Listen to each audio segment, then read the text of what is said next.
Donald Trump's likely to be the Republican nominee for president. But do you want to know the real reason why? Now, by all accounts, he is the frontrunner, and polls are very clear about this. But his standing in the polls isn't the reason he's really the most likely person to win the nomination. It's all about understanding the rules of the game, how you actually win the nomination.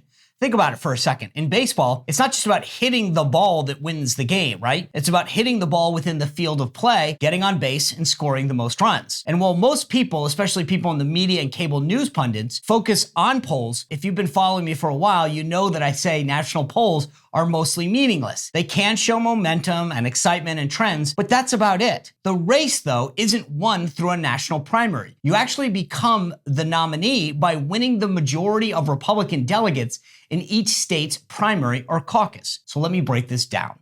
There are three ways that states allocate delegates: winner take all, proportional, or hybrid. Winner take all is just as it suggests. You win by one vote, you get all the delegates.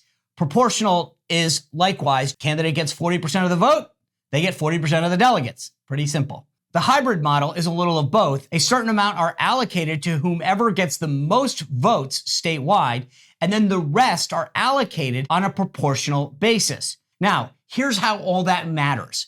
In 2016, there were only 7 states that were winner take all, and Trump did very well in them. One state, Trump won with only 23% of the vote. Now, remember how big the field was in 2016. But because he won by a plurality, merely even a vote would have counted. He took all of that state's delegates, and everyone else, no matter how close they got to him, walked away empty-handed. According to an analysis by the Associated Press, Trump won the nomination in 2016 by racking up 63% of the Republican delegates. But he only won 45% of the vote. So these delegates that he racked up in the winner-take-all states were key to him getting the nomination. In 2020, in order to minimize the potential of a primary challenge, the Trump campaign worked with several state parties to get that number of winner-take-all states up to 17. Now, we all know he didn't face any real opposition in 2020 as the incumbent president in the primary, but it's probably because of that candidates knew they wouldn't accumulate any delegates. So how does this play into the cycle this time? Well, if you thought getting that 17 number was high,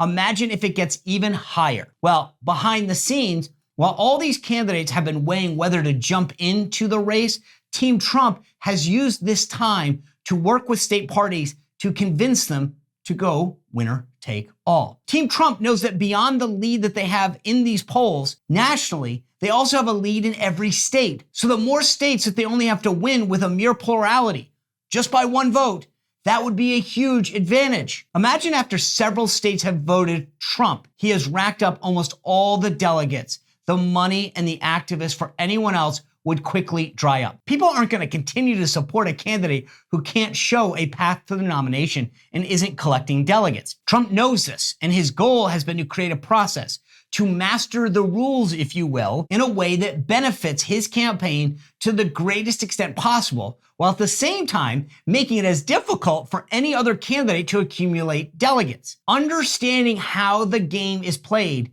is crucial, and his team has done a really good job of mastering it. Now, keep in mind that the rules for this coming cycle are not final yet. Each state must notify the RNC by October 1st what method and when their primary or caucus will be. There are 4 early states, as they always have been on the Republican side: Iowa, New Hampshire, Nevada, and South Carolina. Those states must all go proportional. Now that you know a big strategy of the Trump campaign, that's why I think he has a huge advantage. I want to know what you think.